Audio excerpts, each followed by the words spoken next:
warahmatullahi wabarakatuh. Waalaikumsalam warahmatullahi wabarakatuh. Apa kabar nih ibu-ibu kader yang telah hadir di sini? Baik dok, alhamdulillah. Nah, baiklah. Sekarang kita berada di acara deteksi dini penyakit tidak menular nih. Tapi kita akan lebih membahas nih mengenai pengukuran faktor resiko dari penyakit tidak menular. Jadi nantinya Bu Kader yang hadir di sini harus bisa nih di posyandu masing-masing melakukan pengukuran dari faktor resiko penyakit tidak menular. Ya dok. Nah, di sini untuk faktor resiko penyakit tidak menular ini sebenarnya ada 2 poin nih. Yang pertama adalah deteksi dini obesitas, yang kedua adalah deteksi dini dari gangguan penglihatan. Tapi kita lebih berfokus nih kepada deteksi dini obesitas. Ya dok. Jadi yang kita akan lakukan pelatihan sebentar adalah pengukuran dari berat badan, tinggi badan, dan lingkar perut. Dan yang paling penting juga adalah pengisian formulir. Formulirnya udah dibagiin belum? Sudah dok. Nah, di situ nanti hasilnya akan dilakukan pengisian pada poin berat badan, tinggi badan, dan lingkar perut. Udah ngerti ya? Ya dok. Nah, mari kita lakukan pelatihan pengukurannya. Baiklah, sekarang akan dilakukan pengukuran berat badan.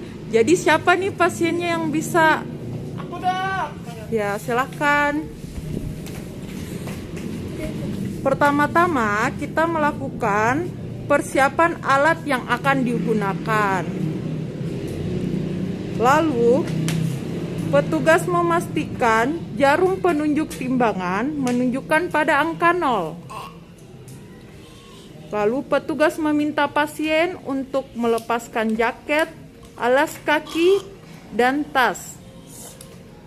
Lalu petugas meminta pasien untuk berdiri di atas timbangan.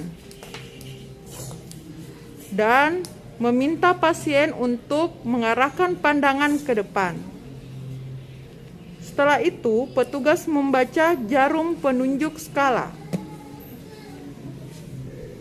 Setelah itu, mempersilahkan pasien untuk turun dari timbangan dan petugas menginformasikan hasil penimbangan berat badan.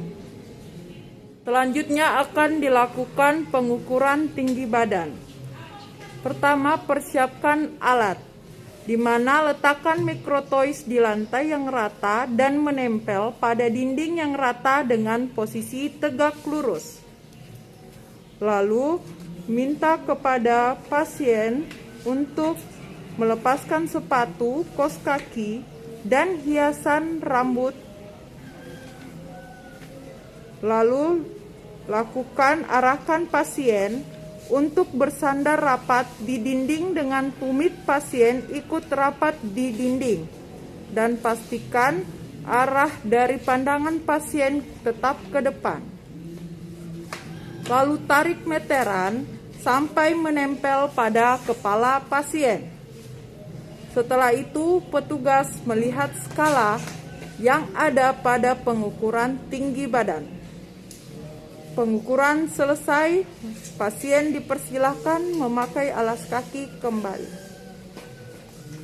Selanjutnya dilakukan pemeriksaan lingkar perut. Pastikan pasien memakai pakaian yang tidak menghalangi dari pita pengukur. Lingkarkan pita pengukur pada perut sejajar dengan pusar dan tempatkan titik 0 di pusar. Pastikan pita pengukur tidak terlalu kencang dan tidak juga terlalu longgar. Pastikan juga pasien tidak menahan nafas saat mengukur lingkar perut. Lihat angka pada pita pengukur yang bertemu dengan titik 0 dan catat angkanya. Pemeriksaan selesai dan hasil pemeriksaan dicatat ke dalam formulir resiko. Hasil pengukuran yang tadi udah dicontohkan contohkan ya sebelumnya. Ini jangan lupa juga hasil pengukuran tadi itu ditulis di si formulir yang udah disediakan tadi ya. Kayak ini contohnya berat badannya kan 65, tinggi badannya 155 dan lingkar perutnya 93. Nah, kita lihat dari hasil ini.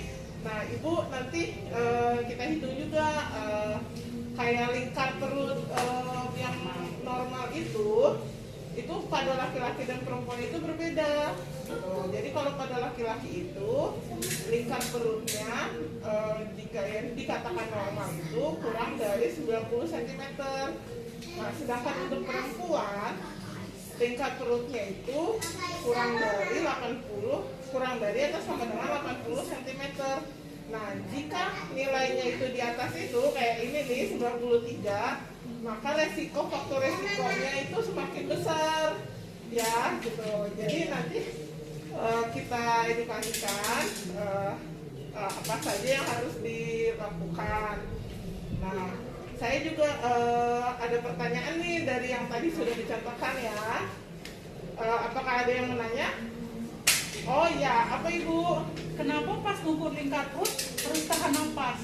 Oh iya, karena kan kita biar tahu hasilnya itu yang normal. Kalau misalnya kita tahan nafas kan itu perutnya kita ngepes Bu gitu. Jadi kita tidak tahu yang hasil normalnya itu pada saat kita bernafas normal itu seperti apa gitu. Ya. Ada lagi? Cukup Bu. Oke, sekarang saya mau nanya ya.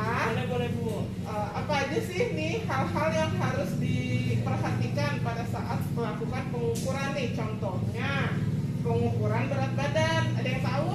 Kalau berat badan pastikan jam-jam. Ya. Alas kaki, bawaan HP, tas simpan dulu. Berat badan. Terus itunya harus dari nol. Itu aja. Oh ya, sama satu lagi ya. Itu pastikan tanahnya itu yang rata, jangan dikasih alas ya. Ya, ya.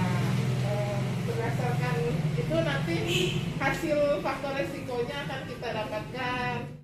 Ya, baiklah, sekian ya materi kita hari ini. Alhamdulillah pelatihan ini bisa berjalan ya. Alhamdulillah ini.